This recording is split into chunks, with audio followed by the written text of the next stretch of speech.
Adam Ross here, head brewer at Twin Span Brewing. I thought I'd give you a little tour of the building and the brew house. Okay, so coming in the front entrance, we've got our beautiful dining room here. We've got the new Twin Span bridge as our tap rail. We actually had that installed coincidentally the same day they put in the last top piece of the bridge, the first span. They're tapless there, and we've got this cool board off to the side here that we let customers and staff write suggestions on what beers they want to see brewed. And I've got a couple of them that are actually in the works. This peach kolsch is coming out here soon. The pumpkin pylon of the pie series is coming soon. I don't think I'm going to do a pork belly stout, but I could definitely see a bananas Foster beer in the future. We've also got a little update, a list of some of the beers that are in progress at the moment, listed here, and another list of everything we have on tap right now. We do have a full kitchen back there. Excellent food from some very talented chefs. And if you're out here in the dining room on a Saturday or Sunday, I'm typically brewing back here. So you'll get to see me huffing around up there on the brew deck. Okay, so let's get to the back of the house tour.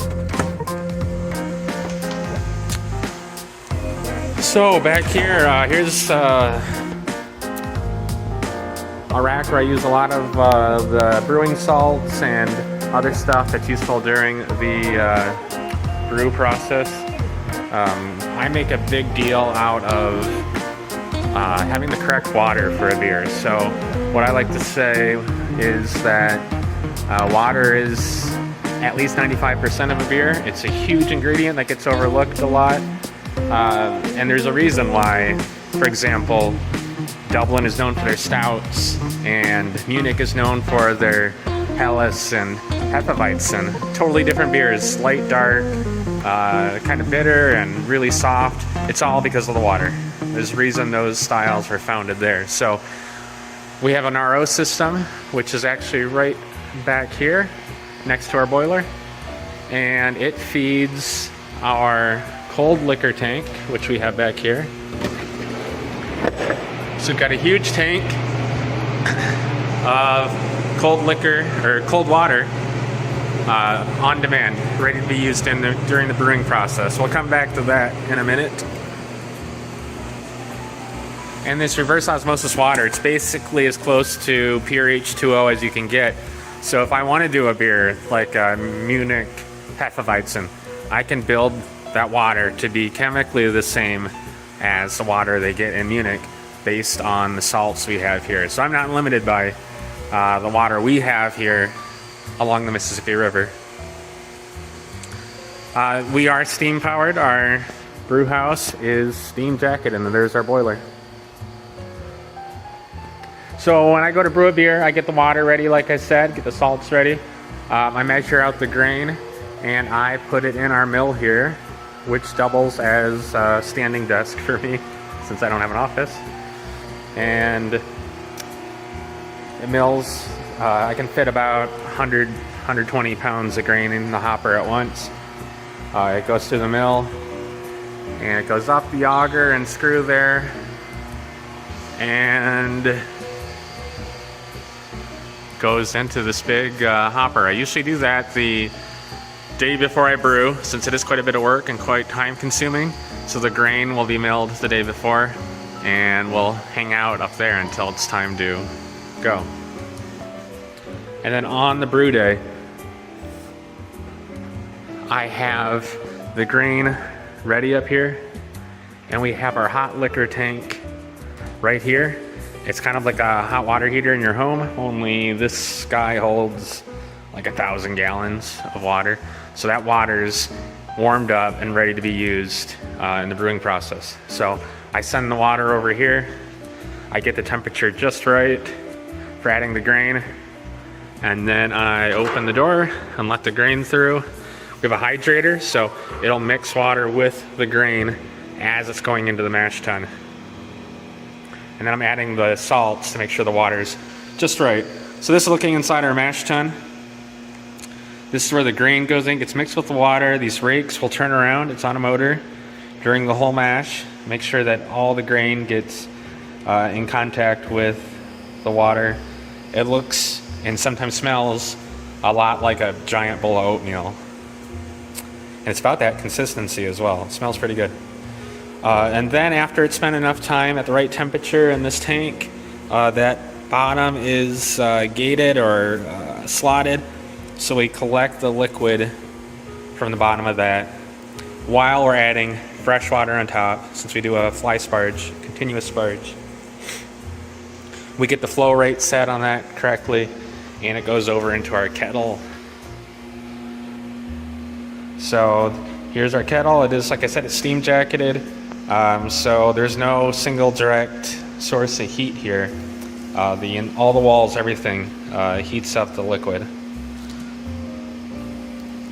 It'll boil for typically 90 minutes or more. And when we're done boiling, we chill it down and get it sent into the fermenter, which I'll cover in just a minute. But I wanted to show this neat thing over here. If you are out in the dining room when I'm brewing and I'm up here, you'll either see me standing in front of the mash tun or the kettle, or plugging away at this computer screen here. So a lot of our valves are actuated and can be controlled through this system here. I can set liquid levels, I can set pump speeds, I can set whatever I want, temperatures with the brewing process up here. Pretty neat thing to have. So when it's done boiling, we'll whirlpool, make sure that we don't pull too many of the solids into the fermenter, and then we'll chill it. And the whirlpools when you also add all the hops and stuff with a lot of these hazy and hop forward beers. The hops are added during that cooling process. So we chill by actually coming out through this chiller plate here. So it's a counterflow chiller. They're alternating plates of beer and water. Cold water rushes through one set of channels, and the hot beer rushes through the other channels. We're using water to chill the beer down here, and that's water from the cold liquor tank that we had over there. And instead of just letting that heat exchanger water run down the drain, we actually capture that water back into the hot liquor tank for our next brew. That is reverse osmosis pure H2O, and it actually gets pretty hot in this process, so it's just about at the temperature to do another brew just from chilling down the beer. And we can typically chill down the beer to ale and lager temperatures even in the middle of summer with one pass through this thing. While we're doing that, we're adding oxygen to the beer as well to help provide some fuel for the yeast. And when it's at the right temperature, I send it out the chiller plate into one of our fermenters. So we have currently we have four 15-barrel fermenters. These hold about 550 gallons of beer. The fermenters are the ones with the conical bottoms. They're conical because as the beer is fermenting, there's yeast and there's hop solids and there's everything settling down. If you have it in a cone, it can actually all compact down here, and we can pull that off the bottom here. We can dump out and get rid of whatever solids we want. We can capture some of the yeast to reuse it again. It produces excellent ready-to-use yeast in almost all these fermentations, and we can use it in our next beer.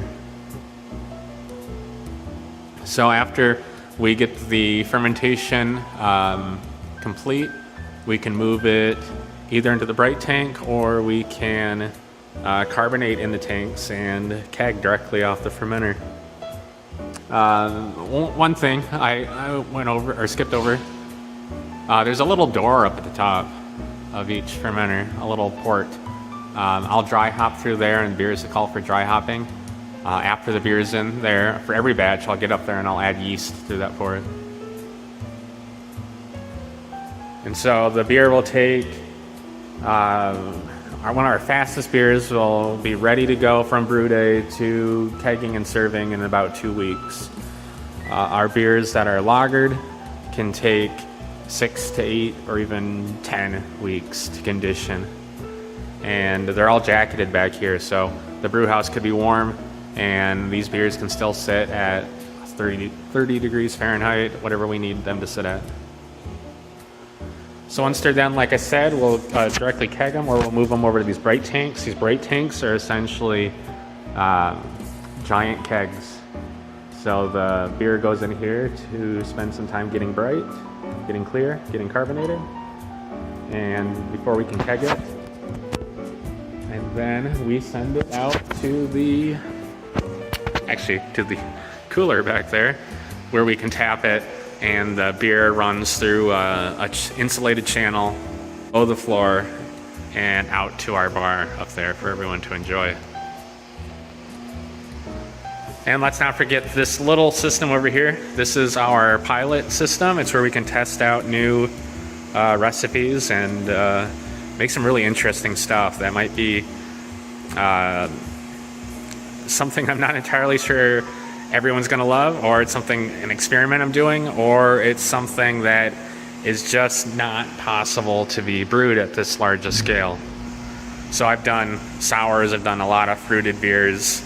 Right now, just yesterday, I did a Scottish light beer, which is something that I don't know if I've ever actually seen in the US, so that was fun to brew, and hopefully people enjoy that.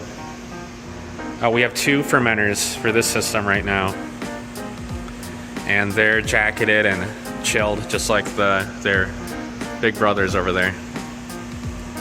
And same process here. We ferment in these, and we can drop the yeast out the bottom, and we can carbonate in these kegs, or in these fermenters, and then keg them. All right, well, that's the tour.